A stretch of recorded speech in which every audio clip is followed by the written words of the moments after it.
Hello, my name is Kelly Cannon, and this is the Salt Lake Tribune Daily Buzz, a video series where we bring you the important story of the day and why it matters to you.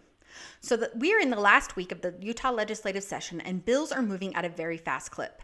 But some questions are being raised why bills that address how child sex abuse is reported didn't even get a chance to be debated in the legislature.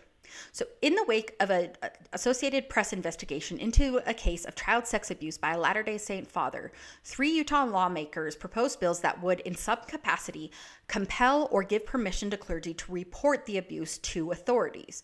2 of these bills were in the House and 1 of them was in the Senate, but none of them made it out of their respective Rules Committee. One of this bill's sponsors, Senator Stephanie Pitcher, said at the very least, this is an issue that legislatures should be able to vet publicly.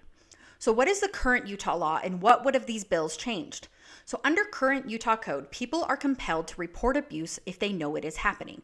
And a person who willfully fails to report abuse can face a Class B misdemeanor.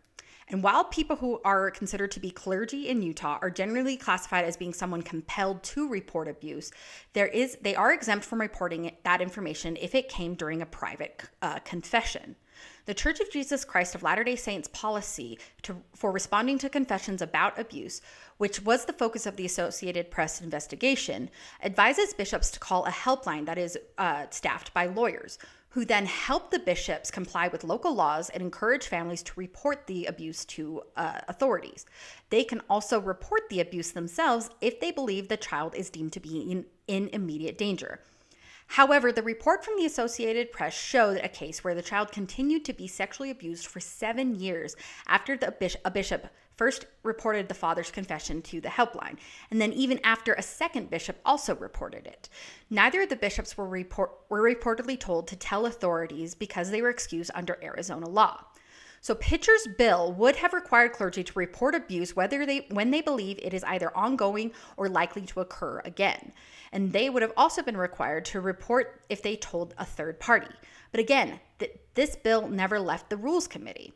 Prior to the session even starting, 2 Republican lawmakers said they would introduce bills that would address abuses within churches.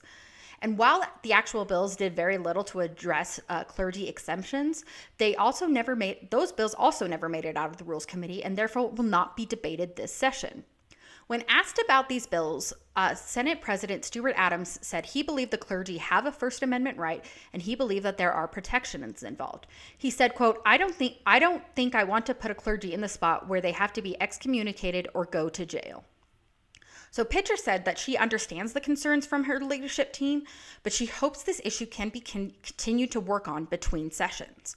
Now, we want to hear from you guys. Do you think the state legislature should have done more when it comes to how clergy reports child sex abuse or abuse in general to law enforcement? Do you think that it should have left the Rules Committee? Do you think that a special session should be called just to address this single issue? Comment below, or you can tweet us at SLTrib. Thank you guys so much for watching. We really do appreciate it. If you want these videos as soon as they drop, be sure that you're subscribed. Thank you.